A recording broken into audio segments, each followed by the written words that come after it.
Wait. First item for consideration is H.R.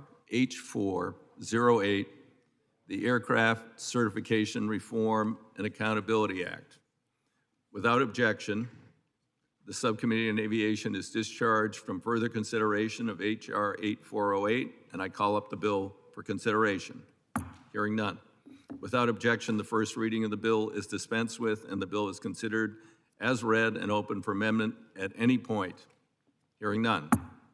I now recognize myself for a statement on H.R. 8408.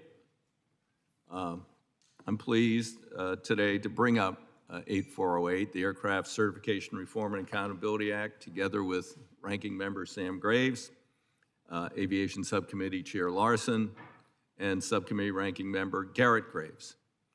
Aviation safety should never be partisan, and this bill demonstrates that once again, Democrats and Republicans on this committee can come together and advance landmark legislation that will make air travel safer. We're here today because of 2 Boeing 737 MAX crashes in the span of 5 months, 2018, 2019, that together took the lives of 346 fathers and mothers, sons, daughters, brothers, and sisters. Those crashes were the inevitable culmination of stunning acts and omissions within Boeing and the Federal Aviation Administration. A chain of events were set in motion as early as 2011 when Boeing decided to re-engine a 1960-era airplane for the 3rd time. Those acts and omissions have been laid bare in numerous investigations and reviews in response to the accidents, including a National Transportation Safety Board safety recommendations report last year, a review by the U.S.-led international panel led by the Joint Authorities Technical Review, JATR, a separate review by a panel of current and former U.S. aviation leaders, incredible investigative journalism, which underscores the value of free and fair press, and of course, an 18-month-long investigation by this committee's Democratic staff, the most extensive investigation in the more than 200 years history of this committee, which resulted in a nearly 250-page report that Chair Larson and I released earlier this month. Taken together, all of these reviews paint a picture of corporate greed, willful and negligent blindness to basic precepts of aviation safety, and perhaps most insidious, regulatory capture on the part of the FAA.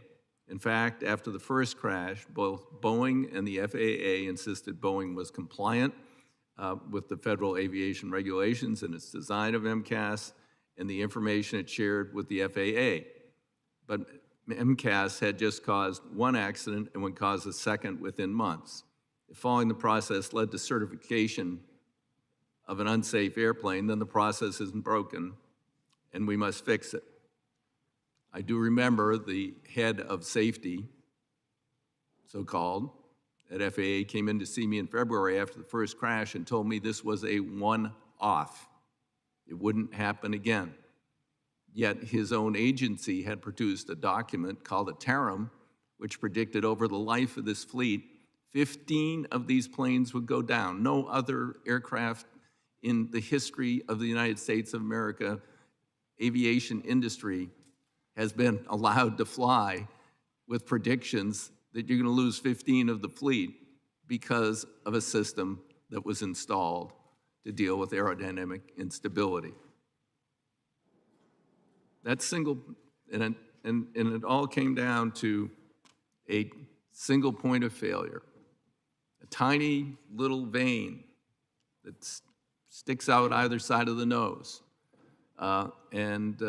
When one went defective or perhaps broke off in the case of the Egyptian Air, triggered a cacophony of competing cautions and warnings of flight deck, including stick shaker that erroneously warned the pilots of a stall. It caused the maneuvering characteristics augmentation system, or MCAS, to activate and repeatedly force the airplane's nose down to an extent that few if any pilots could counteract.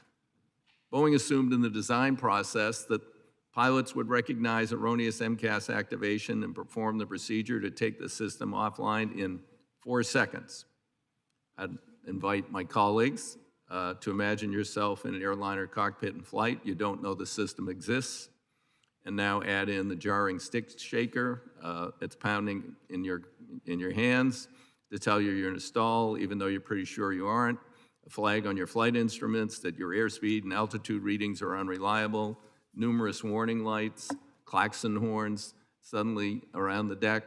And on top of this all, an unforeseen force, not in the manual, pushing the nose of your airplane down toward the earth, even as you pull with all your might to right the ship.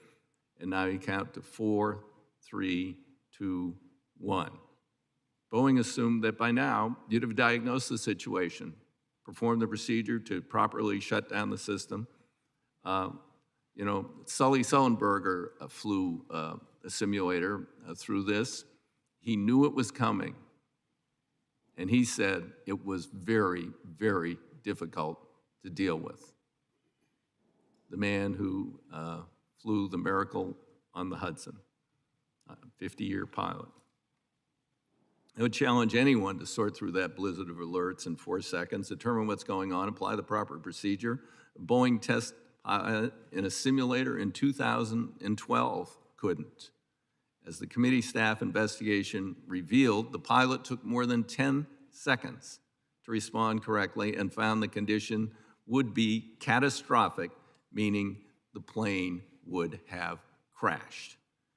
Our investigation and others have revealed furthermore that Boeing concealed, or in the most charitable description, failed to disclose important information about MCAS from the FAA, airlines, and pilots. Boeing removed references to MCAS from the pilots' operating manuals, even though they were supposed to respond correctly to erroneous MCAS activation within 4 seconds. The FAA never reviewed a consolidated, holistic assessment of the airplane-level effects of the angle of attack sensor failure and resulting MCAS activation. Had FAA officials done that, surely they would have asked the questions that would have exposed the danger Boeing had designed into the system. Not that there wasn't plenty of opportunity within Boeing to stop and think about MCAS and the hazardous situations it could create.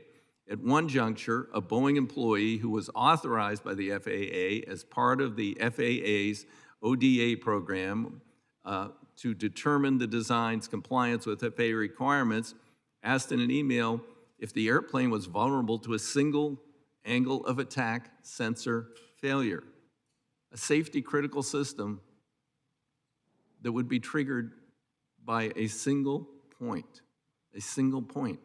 We don't fly planes like that. The employee was given a summary assurance MCAS was not vulnerable, but that assurance was wrong. The eyes and ears of the FAA on the ground at Boeing had left the FAA largely in the dark, as well regarding issues that affected the airplane certification.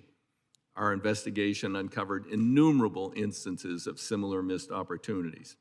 The culture of profits at any cost within the company. The CEO was constantly bragging about the bonuses and the stock performance.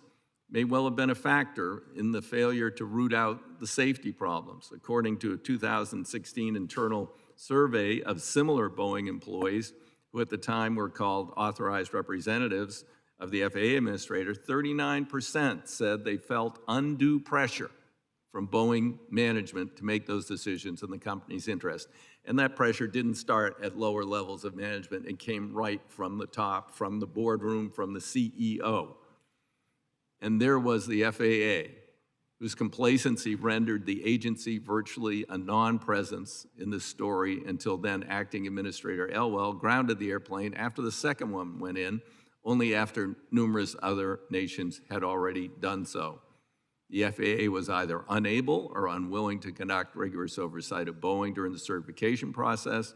A Boeing employee wrote in an internal email in 2015 that during a presentation on the 737 MAX, FAA officials were like dogs watching TV. But here's the most outrageous indication of a broken safety culture. within the very agency that's supposed to be the leading champion of strong safety cultures. In a recent survey, FAA aviation safety employees, 56% of those involved in certification activities believed there was too much external influence on the agency, and that influence was affecting FAA's safety decisions nearly 25 years after I removed the agency's dual mandate to promote and regulate the industry after the disastrous Value Air crash. All of those factors and more, all part of a broken system that broke the public's trust, culminated in 2018, 2019 MAX accidents. The bill we're considering today will fix the broken system. Requires the FAA to approve authorized representatives at all aviation manufacturers by examining both their qualifications and character, so that then when they are considering a proposed design, they will remember that public safety rests on their shoulders. And any person who interferes with an authorized representative's performance of his or her critical duties on behalf of the FAA will be subject to a civil penalty going forward. The bill also imposes civil penalties for a manufacturer's failure to disclose the details of systems like MCAS that manipulate flight controls without direct pilot input, and for manufacturer's delivery of an airplane that does not comply with the FAA-approved design.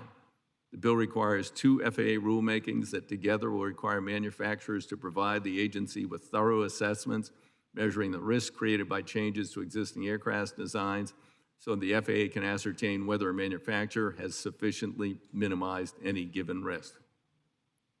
The bill requires the FAA to hire more staff to rigorously review new designs, authorizes enough funding to hire 100.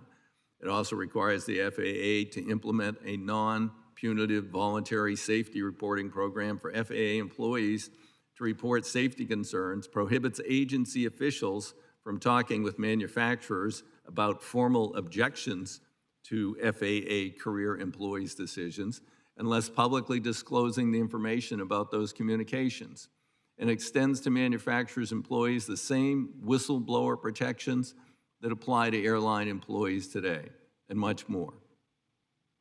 To the families of the victims of Lion Air Flight 610, Ethiopian Airlines Flight 302, thank you. Thank you for the hearings. Thank you for your contacts to members of Congress. Thank you for your perseverance, your advocacy. Your loved one shouldn't have died, but they didn't die in vain, because you got the attention of this committee, the Congress, the FAA, the global civil aviation authorities, and we will do whatever it takes to ensure that other families never have to endure that same loss. I thank Ranking Member Graves for his partnership in advancing this important legislation. I look forward to continuing to work with my Republican colleagues on this legislation as we advance the bill to the House floor later this year. And with that, I recognize Ranking Member Graves for a statement. Thank you, Chairman DeFazio, and thanks again for working with me to draft this bipartisan bill. After the tragic Lion Air and Ethiopian Airlines accidents, it was critical that we took the time to understand all the factors that contributed to those accidents and the resulting loss of life. A number of expert reviews clearly identified that, unfortunately, mistakes were made. From the beginning, I strongly believe that any potential